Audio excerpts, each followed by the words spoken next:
আসসালামু আলাইকুম। সবাই কেমন আছেন? অনেকদিন পর ভিডিও নিয়ে এসেছি। আজকে আমি রান্না করব পালং শাক আলু দিয়ে। তো সেই রেসিপিটা আজকে আমি আপনাদের সাথে শেয়ার করব। সেখানে আমি ১ম এ তেল নিয়ে নিয়েছি, দিয়েছি পেঁয়াজ কুচি। তো পেঁয়াজ কুচিগুলো দিয়ে আমি আসলে নেড়ে-চেড়ে একটু ব্রাউন কালার করে নিব। আপনারা চাইলে আপনাদের মতো করে কিছুক্ষণ ভেজেও নিতে পারেন।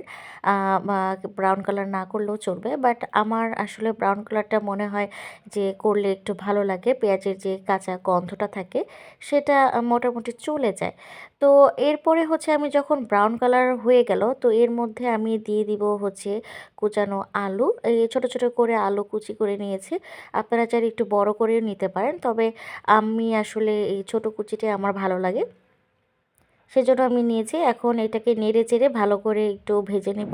কারণ এটা হচ্ছে নতুন আলু। নতুন আলুটা আসলে আ সিদ্ধ হতে খুব একটা সময় নেয় না। তো এখানে আমি এখন দিয়ে দিব হলুদের গুঁড়া। হলুদের গুঁড়া সাথে দিয়ে দিব একটু সামান্য মরিচের গুঁড়া।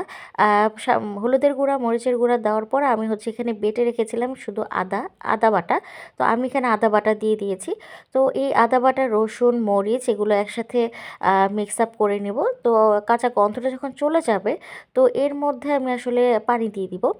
তো পানিটা দিয়ে দিলে হয় দিয়ে আসলে এই উম আলুটাকে একটু সিদ্ধ করে নেব। তো সিদ্ধ করে নিলে যখন একটু মানে সিদ্ধ হয়ে যাবে দেখুন আমি এখন আপনাদেরকে দেখাচ্ছি যে সিদ্ধ হয়ে গেছে আলুটা মোটামুটি ভালোই। তো এরপরে কিছুক্ষণ রাখবো তো আরও ভালো সিদ্ধ হয়ে যাবে।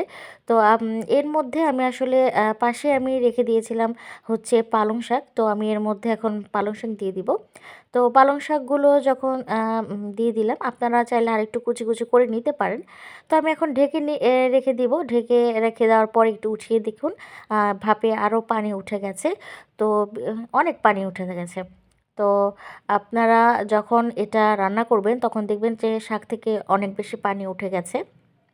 আপনাদের এক্সট্রা করে পানি দিতে হবে। তো এখানে আমি আসলে ফাঁকি করা জিরার গুঁড়ো দিয়ে দিয়েছিলাম।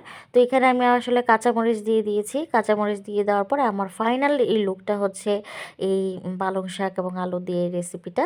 তো দেখতেই পাচ্ছেন খুব ভালো হয়েছে দেখতে। খেতেও মোটামুটি ভালো হয়েছে। তো এর মধ্যে আমি স্বাদমতো লবণ দিয়ে দিয়েছিলাম। আপনারা এর মধ্যে স্বাদমতো লবণ দিয়ে দিবেন।